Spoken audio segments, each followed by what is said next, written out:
জানেন আপনি যখন মারা যাবেন মুনকার নকির আসার আগে আরেকটা ফেরেশতা কবরে আসবে, যার নাম রুমন। সে আপনাকে বসাবে, বলবে লেখো, উকতুব আমালাক, তোমার ৬০ বছর কি কি করেছো প্রত্যেকটা মুহূর্ত লিখে দাও। ৭০ বছর যা যা করেছো সব লিখে দাও। ৯০ বছর যা যা করেছো সব লিখে দাও।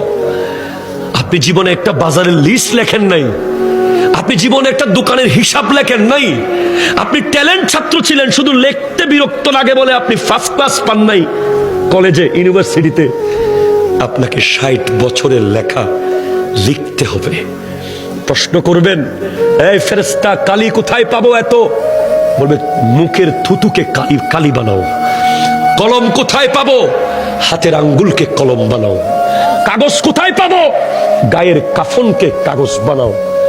লিখে দিতে হবে। নামাজ পড়েছেন, কলম চলবে দ্রুত। রোজা রেখেছেন, কলম স্পিডে চলবে।